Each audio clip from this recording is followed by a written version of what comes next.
ತನಿಖೆಗೆ ಆದೇಶ ಕೊಟ್ಟಿದೆ. ನಿರೀಕ್ಷಿತ ತೀರ್ಪು ಬಂದಿದೆ ಸೆಷನ್ಸ್ ಕೋರ್ಟ್ನಿಂದ. ಲೋಕಾಯುಕ್ತ ಪೊಲೀಸರಿಂದ ತನಿಖೆಗೆ ಆದೇಶ.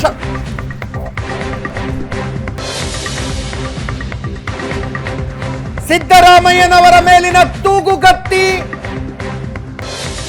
ಮತ್ತಷ್ಟು ಸ್ಟ್ರಾಂಗ್ ಆಗಿದೆ.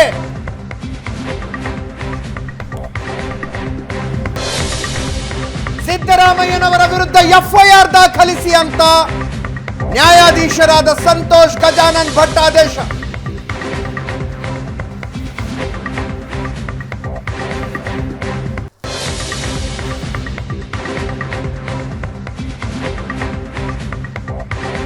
ಮೂಡ ಹಗರಣದಲ್ಲಿ ಹೋರಾಟ ನಡೆಸುತ್ತಿರುವ ಸ್ನೇಹಮಯಿ ಕೃಷ್ಣ ಅವರಿಗೆ ದೊಡ್ಡ ಗೆಲುವು.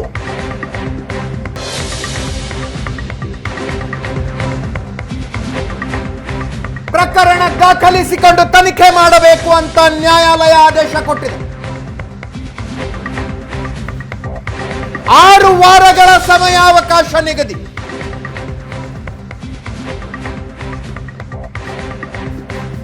ಆರು ವಾರಗಳಲ್ಲಿ ತನಿಖೆ ನಡೆಸಿ ರಿಪೋರ್ಟ್ ಕೊಡಬೇಕು ಅನ್ನುವ ಆದೇಶ.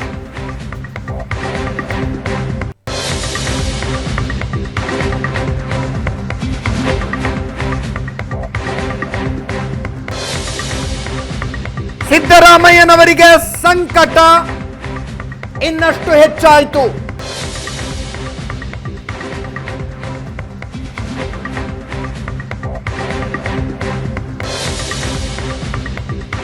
ಮೈಸೂರು ಲೋಕಾಯುಕ್ತ ಪೊಲೀಸರಿಗೆ ತನಿಖೆ ನಡೆಸುವಂತೆ ಕೋರ್ಟ್ ಆದೇಶ ಕೊಟ್ಟಿದೆ.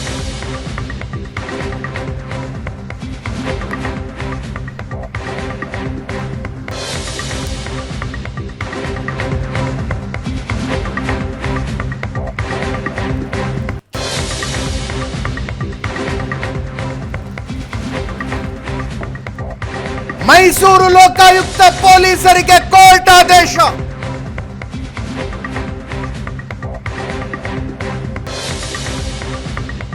ಆರು ವಾರಗಳಲ್ಲಿ ತನಿಖೆ ನಡೆಸಿ ವರದಿ ಕೊಡಿ ಅಂತ.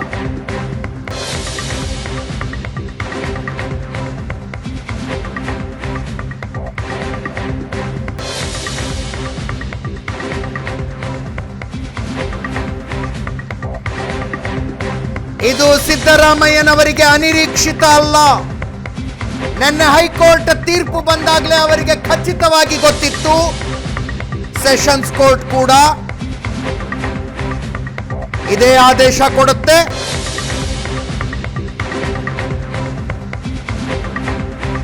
ಮತ್ತು ತಾವು ತನಿಖೆಯನ್ನು ಎದುರಿಸಬೇಕಾಗುತ್ತೆ ಅಂತ.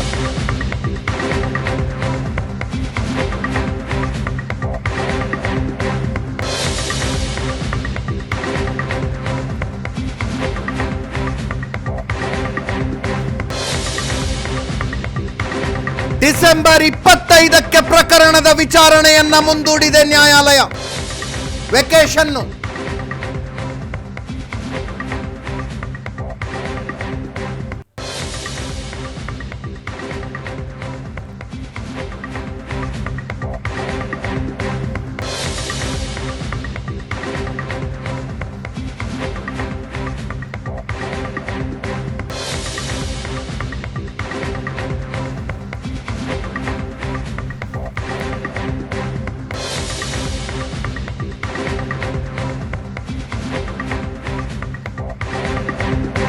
ಸಿದ್ದರಾಮಯ್ಯನವರ ವಿರುದ್ಧ ತನಿಖೆಗೆ ಆದೇಶ.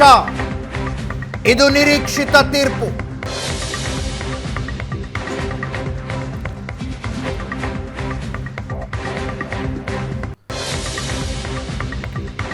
ಲೋಕಾಯುಕ್ತ ಎಎಸ್ಪಿಗೆ ಆದೇಶ ಕೊಟ್ಟಿದ್ದಾರೆ.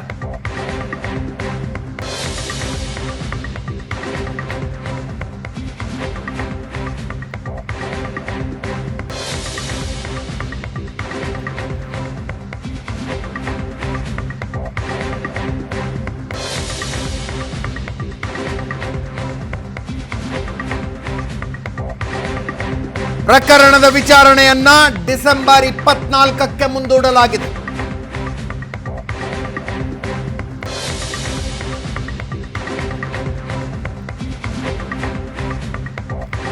ಸಿದ್ದರಾಮಯ್ಯನವರಿಗೆ ಹತ್ತಿರದಲ್ಲೆಲ್ಲೂ ರಿಲೀಫ್ ಕಾಣಿಸ್ತಾ ಇಲ್ಲ. ಹೈಕೋರ್ಟ್ನ ವಿಭಾಗೀಯ ಪೀಠ ಒಂದೇ ಸದ್ಯಕ್ಕೆ ಆಸರೆ. ವಿಭಾಗೀಯ ಪೀಠದಲ್ಲೇನಾದರೂ ರಿಲೀಫ್ ಸಿಗಬಹುದಾ? ಸ್ನೇಹಮಯಿ ಕೃಷ್ಣ ಅವರು ಸಲ್ಲಿಸಿರುವ ದೂರಿನಲ್ಲಿ ಜಡ್ಜ್ಮೆಂಟ್ ಬಂತು. ಡಿಸೆಂಬರ್ 24ಕ್ಕೆ ವಿಚಾರಣೆಯನ್ನು ಮುಂದೂಡಲಾಗಿದೆ. ಡಿಸೆಂಬರ್ 24ರಿಂದ ಟಿಜೆ ಅಬ್ರಹಂ ಅವರ ಸಬ್ಮಿಷನ್ ಆರಂಭಗೊಳ್ಳುತ್ತೆ. ದೂರುದಾರರಾದ TJ Abraham party in person ವಾದ ಮಾಡ್ತೀನಿ ಅಂತ ಹೇಳಿದ್ದಾರೆ. ಅವರ ಸಬ್ಮಿಷನ್ಸ್ ಶುರುವಾಗೋದು ಡಿಸೆಂಬರ್ 24ರಿಂದ.